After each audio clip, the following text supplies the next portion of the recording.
tell me why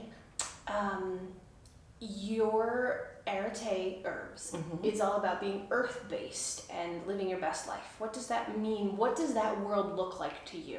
Oh, well, I'll give credit to Adam, my partner in business and life, for coming up with the name Erte. It's a Greek word meaning reaching your fullest potential in life, mind, body, and spiritually, and excellence of any kind. Nice. I guess commonly like excellence is what comes up, but if you read a little bit more deeper into it, it's like really reaching your potential in life.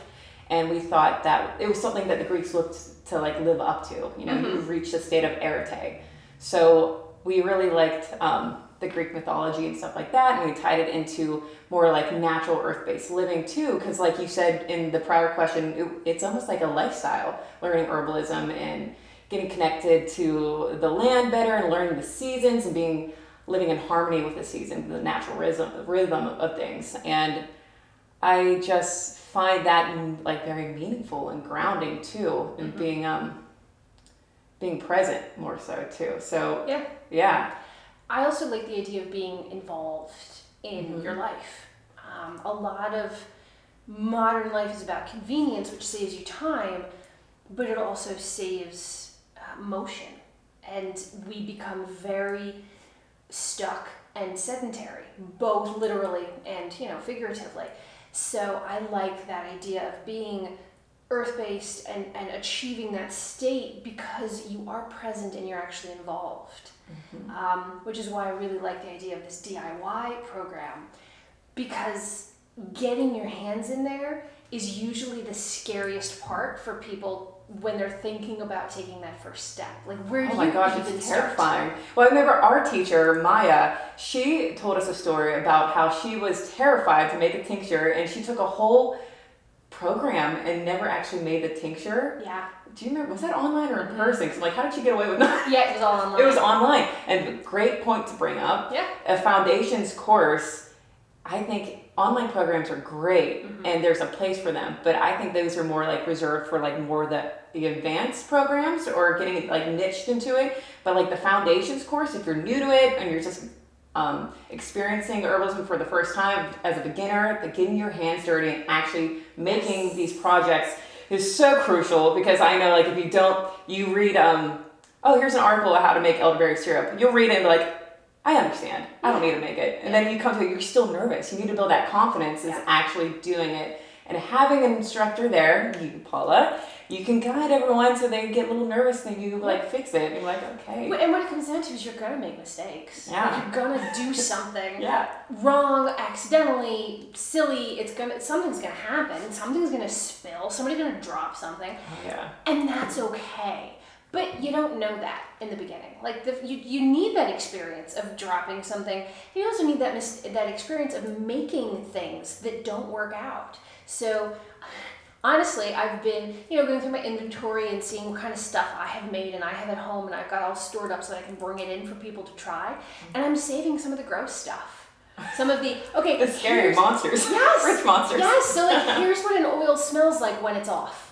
It smells like plastic. Well, that's great to know. Yeah, that kind of stuff. Or my favorite is I've got this big blue water bottle. Like it was a bottled water. It's beautiful cobalt blue, and it comes up to this nice little neck, and it's full of a tincture.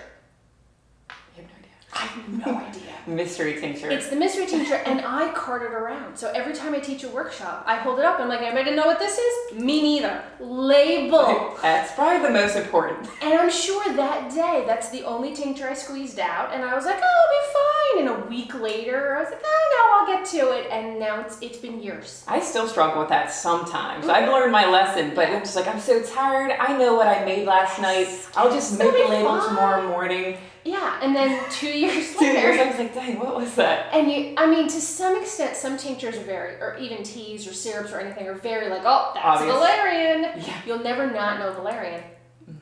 I have no idea. So, these are the mistakes that we make, and the only way to get comfortable with that is to do them. So we're going to do it as a group. Yeah. And that's okay. I mean, I'll probably drop stuff. It happens. Oh, I'm a mess. I'm a slob. I wear an apron, so everyone can bring their own aprons to Yes. class too, because I get messy. Yes. Or I don't want to think about that. It's Have just to add that to the email. I have plenty of aprons. I'm like an apron hoarder. Are you? I love aprons. They're so much fun. Yeah, but that's why it is important for the foundations course to be in person. You just reminded me, I have an apron that is frilly and ladybug spotted.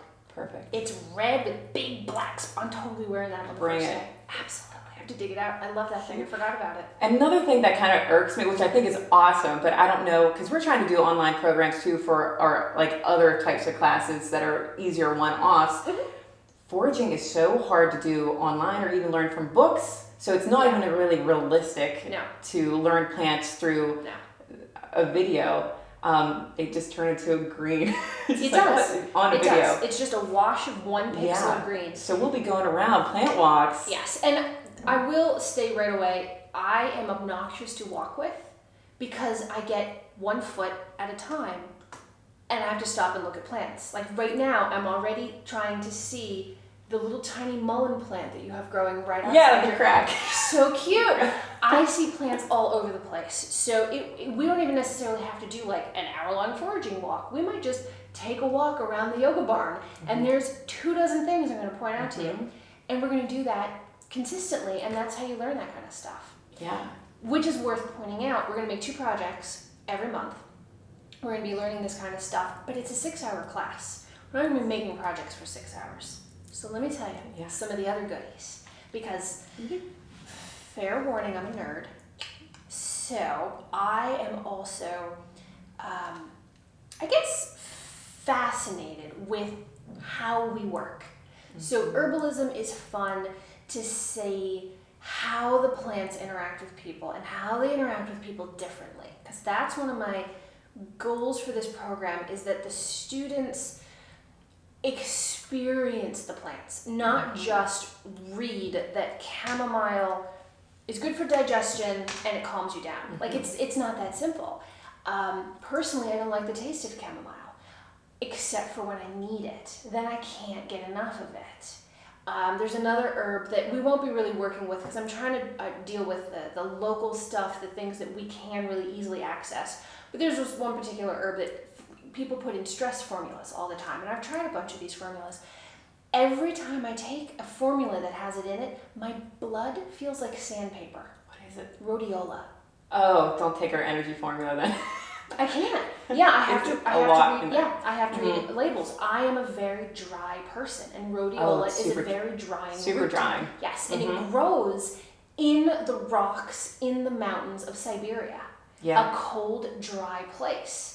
And that's my constitution, so it's too much. I can't do it.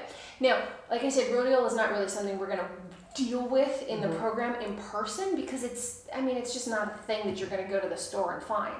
But is chamomile going to be one of those allies for you, or is it too much? One of the things we're going to talk about is one of my absolute favorite plants, passion flower. I love We have some. So pretty. Some in bloom. Oh my gosh, take a I love video, it. Take a picture of it. Yes. If you ever see the passion flower, it's totally spastic. Yeah, it's trippy. And so every time I teach about it, I'll put up a picture of it, and everybody goes, "Whoa, alien!" It does, and I say, when your brain feels like that, that's when you take passion flower, because it pulls it all in, it smooths out all those edges. It's fabulous. So it's not, to my experience, a sedative. It doesn't put you to sleep, but it stops that crazy, trippy thinking where everything is just spazzing out, and then you might fall asleep, but you can also take it during the day and you'll focus better. But I gave it to one of my clients who had insomnia because he had this list of things every night before he went to bed. He just had to think about all this, like the to-do list. He had many responsibilities. He had to make sure he was on track. Man, the monkey mind. Yes. My worst part. But it was an orderly monkey. So when I gave him passion flower, his list went into hypersonic speed. He thought it through, but at warp speed, and it totally freaked him out. And he did, and then he'd fall asleep and sleep. Oh, so he got it. He actually processed it. He processed the list, but like super fast.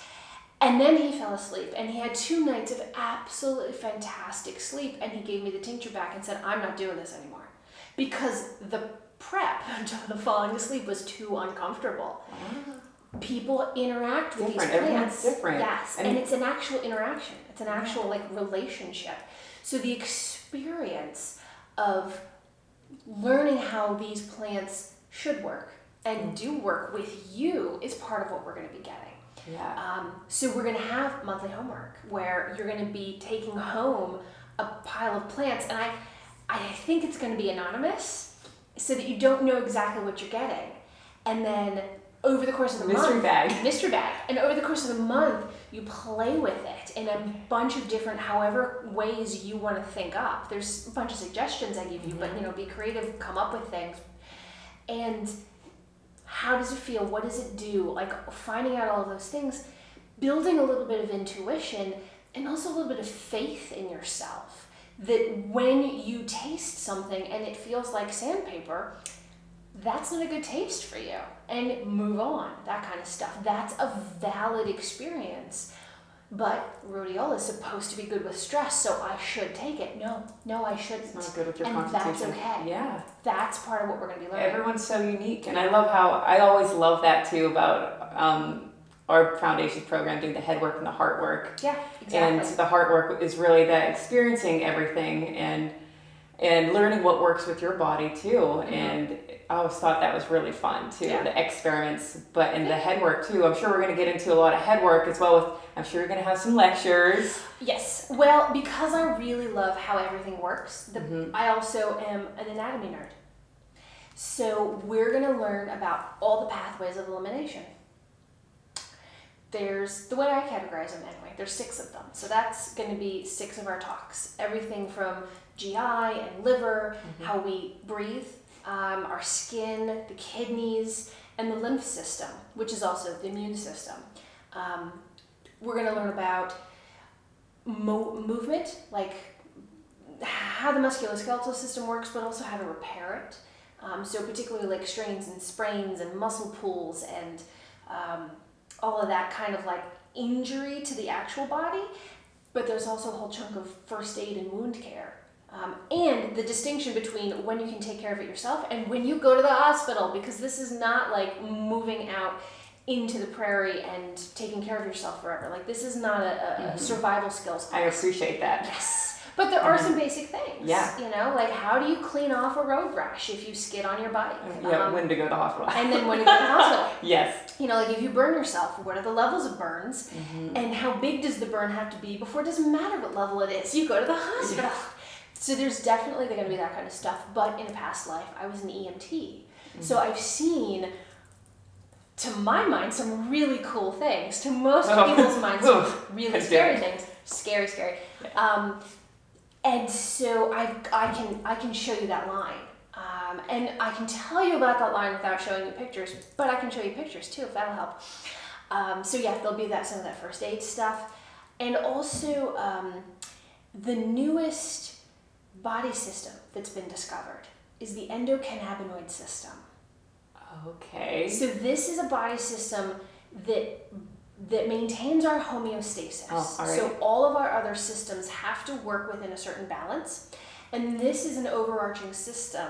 One of my teachers calls it the wizard behind the curtain that manages all of our homeostasis.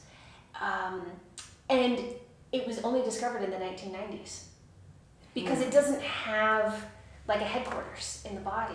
Great. So we didn't know how it worked or how it happened. It's called the endocannabinoid system because it came out of cannabis research. That's why I was like, I recognize that. So it's weird. Okay. So like we have a nervous system, and thus the plants that act on the nervous system are called nervines. Yeah. But we knew about the plant cannabis before we knew about the system. So the system and all of its parts have been named after the plant, which makes everything very weird. Yeah, that's interesting. It's it gets a little funky. However, my favorite part of it is that the main it's a neurotransmitter, the main chemical that your body makes within this endocannabinoid system is called anandamide. So the Israeli researcher who discovered the endocannabinoid system and got to name the components of it, named this molecule after the Sanskrit word for bliss. Oh. And he was given some crap about not using a Hebrew word, and his answer was, Hebrew doesn't have a word for bliss. And that's what this does. It makes us happy because then everything is in balance, everything's working the way it's supposed to be.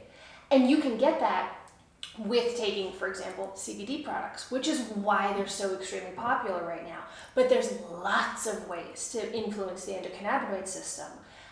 So that's going to be part of what we talk about. Yeah, you have a CBD lecture on that. And that's pretty much all about, hey, look, you have a system that you're influencing. So before you even get to deciding whether or not CBD is for you, here's all this other stuff you can do. We're going to learn about the vagus nerve, the rest and digest system, and how to influence that so that instead of being in fight or flight, the rest and digest system actually opposes that state so that we are actively staying resting and digesting and centered, and it's really great, really quite wonderful. That sounds amazing. So in addition to learning about the plants, we're going to be learning about how they're working with the body. So again, you've got the skills to then decide whether or not like this is what you want to do in terms of making a remedy, taking a remedy, buying a remedy. You can look at ingredients and know the difference between this is a kitchen sink, we just threw everything in there, or this is a well thought out formula that is for a specific type of person experiencing these particular types of issues, and I check all those boxes and this is perfect. That's great. So you're talking about like on the shelf, if they decide to go and buy, at least you know what to look for instead of like, oh, this whole aisle is overwhelming. This looks good, but have a little bit more knowledge and skill to pick out what's, these herbs are relevant for that. Yeah, because coming up with your own formula as an herbalist is an advanced skill. And I'm not expecting people to come away with that. We're going to be making simples, 1, 2, maybe 3 ingredient things that you can then combine and do more and more. So we're going to learn how to make a tincture, which is going to be 1 herb in alcohol. Tincturing. But then, what do you do with it? Well, you can, instead of tincturing in a neutral alcohol, why don't you tincture it in brandy and put some honey in it? Or why don't you tincture it in a neutral spirit like vodka, but put fruit in it too and make it a cordial? Or there's all kinds of ways that you can play with this. So starting with simple remedies and then building them into it, which I'm very excited about. Those are exciting. The cordial was one of my favorite classes when I did that. It was so tasty. And I never made a cordial in classes. You didn't. So I had to be that person who went online and found recipes and read like the actual blog posts about what went wrong and what we liked, and like had to play with that myself in order to come up with that. So I'm also familiar with students' apprehension, and anxiety about like, what am I doing? What's going to happen? That might have been a more difficult one to do too, the cordial, because there's fruit involved. And Well, and what I learned is that in some countries, like in Great Britain, a cordial very specifically doesn't have alcohol in it. Yes. So it's the naming of stuff. Well, sure. So the naming of stuff is yet another piece. I mean, it's a small piece, but that's definitely going to be something we talk about. Yes. Because the idea of a glossary is really difficult because people just use words. They don't know what they're talking about. Yeah. Like elixir means a lot of things. A lot of things. A liniment can mean a lot of things. Yes. So I'll be very specific. This is what it means to me. This is what you might see it as, but this is what it means to me, and this is thus what we're going to make, and that kind of stuff. Okay, so what are we going to make? What are some of the projects? We're going to do tinctures. We're going to make tinctures. We're going to make infused oils and salves. We're actually going to make a first aid powder that you can then mix into water or tea or oil and use topically, or you can use it as a powder to stop bleeding and all that kind of stuff. We're going to make cleaning products, which is cool. That's good. Yes. So like an infused vinegar that'll clean everything. But we're also going to infuse vinegar with a bunch of food stuff and make fire cider. And learn all about the fire cider controversy. Oh, yeah. And freefirecider.com is one of my favorite websites. How did they do on that court date? We don't know yet. We don't know. We don't know yet. They had their court case. They had their day in court. After 5 years of... They look like they did well in the after video. Well, the relief must have been so great. But we still don't have a ruling. Yeah. So we'll see. But I'm very interested to see what happens, because now one of these other companies is trying to trademark yet another traditional name. What? For Thieves. Oh. One of the essential Okay. oil companies is trying to trademark that name. Yeah, I did hear that. And, so we're going to talk about, what all of this means and Yes. why it matters. That kind of stuff. Let's To see, make what else your we got? own, too. Well, Don't exactly. support these big companies. And that it's do so this. easy to make your own. Oh my gosh. We're going to Cost effective, Yes, I'll say. absolutely. We're going to do some food-based things. So we're going to make, what's it called? Condiments. We're going to make sprinkly things with dried herbs and salt and stuff. How do you pronounce that? Gamas? It's gamashio. Gamashio. There's another one that's called furikake. I like that word. Yes. So Never heard of that I'm one. calling it my FG spice. That's easier. And it stands for the two Japanese words, not what else it could stand for.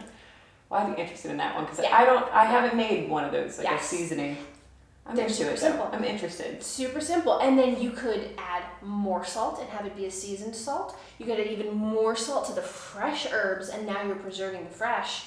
And I mean, that's super easy. I've done that with basil. You just let it wilt and put a bunch of salt in it and hit it with a blender, and now you've got Some fresh sesame basil. seeds, maybe some nettle seed in there. I'm obsessed with nettle seed recently. Okay, so food stuff is going to be them. We're going to make ferments. Oh, really? Really? Oh. Which isn't technically herbal. No, but let's do it. But that's one of those things that once you know how to ferment cabbage, you can ferment anything. Yes. So fermented honey is mead, right?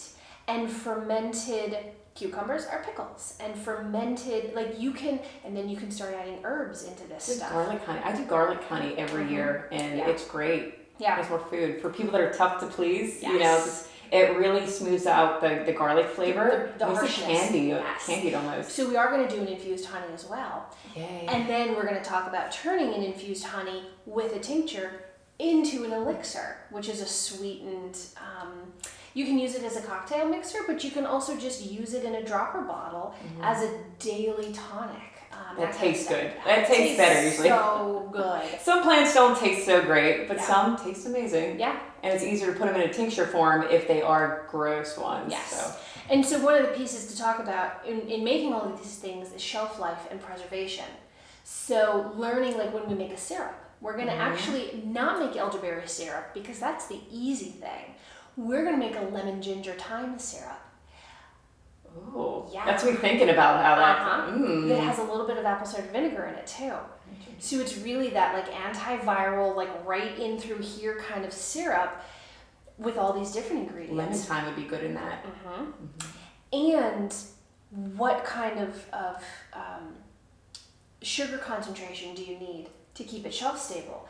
And when you make a tea, how long does it last and how can you extend that? And when you make an infused oil, how long does that last and how can you Knowing the extend shelf it? life is so important too. Yes. And then that might decide on like what you're going to make. Cause Exactly. If I made a big jug of syrup when I was first in herbalism school, and I didn't use it all. It expired so fast in the fridge. It was so wasteful. Right. So that's why I love tinctures, because the shelf life is like Forever. I know they say a conservative 5+ years, but I'm like forever. You just keep tasting it. And if it still tastes good, it's still forever. good. Yeah. Right, because alcohol is one of those great preservatives. Yes. So is honey. They have found honey in Egyptian tombs that's still edible. Egyptian tombs, thousands of years old. They've also found seeds that are still viable and they're growing things, which is super cool, but I digress. I'm really good at digressing. So that's a bunch of this stuff. Yeah, well, and to note on that too, with these tinctures and stuff we're going to be making in class, we're also going to be using organic cane spirits. Yes. So it's the best kind of alcohol you could use. So that's a plus for the students that come in and so the we'll class. And we'll talk about diluting that as well. Yes. Because it's like moonshine, right? Yeah, exactly. It's 190 proof. 190 proof, so it's 95% alcohol. So you dilute it down. We're going to be using primarily the folk method of making stuff. Yes. But there's lots of resources about what the precision method, the scientific method. Oh, okay. So there are some herbs that you really do want to have higher alcohol contents, that the ratios are going to be different, and knowing what those are as compared to I'm going to go out and pick a whole bunch of Tulsi that I planted this spring and stuff it in a jar and cover it with alcohol, and that's Tulsi tincture. Like, that works. Yes. And what the differences is, and what the differences are, and what the balances are like with that. So like I said, it's not just making 18 things. It's then knowing how to turn those 18 things into an entire lifetime of taking care of yourself. Just building on that knowledge, that foundational knowledge. Yeah, absolutely. That's great.